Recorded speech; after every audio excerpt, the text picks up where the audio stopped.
देखिए जो ये वाला क्वेश्चन है ना, ये जिस कॉन्सेप्ट पे बेस्ड है पहले तो मैं वो बता दूं आपको। मान लो यहाँ पे बहुत सारे बाउंड्री है ये, ठीक है, ये n1 n2 n3 n4 n5 n6 n7, ठीक है, राइट रे बढ़िया से।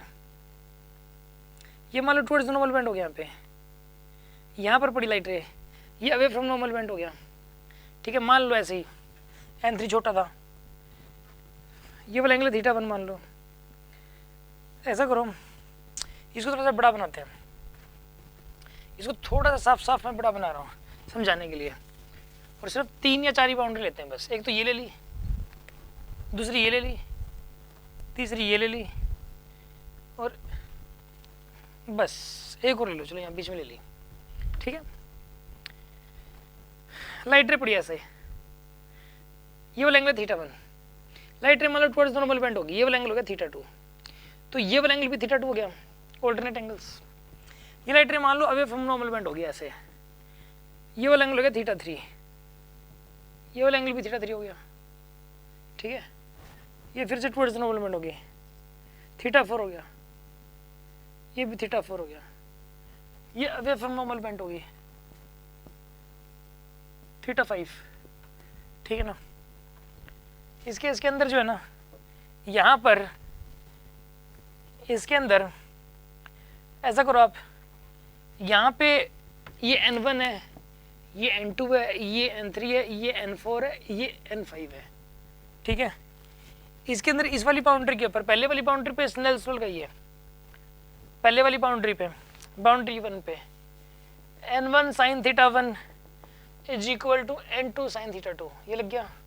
अब ऐसा करो, इस वाली बाउंड्री पे लगाओ आप, n2 sin θ2 is equals to n3 sin θ3, ठीक है ना। फिर इस वाली बाउंड्री पे लगाओ, n3 sin θ3 is equal to n4 sin θ4, ठीक है। फिर इसके ऊपर लगाओ आप, n4 sin θ4 is equals to n5 sin θ5। अब ये चीज़ के इक्वल है, और इसके इक्वल ये है, इसके इक्वल ये है, इसके इक्वल ये है, यानी सारे एक दूसरे के इक्वल हैं। यानी कि आप इसमें ऐसा भी लिख सकते हो कि n1 sin θ1 is equal to n2 sin θ2 is equal to n3 sin θ3 is equal to n4 sin θ4 is equals to n5 sin θ5। इसको स्नेल्स कांस्टेंट बोलते हैं। इस मीडियम का स्नेल्स कांस्टेंट है n1 sin θ1, इस मीडियम का स्नेल्स कांस्टेंट 2 sin θ2, इस medium का n3 sin θ3। हर मीडियम का स्नेल्स कांस्टेंट बराबर रहता है हमेशा।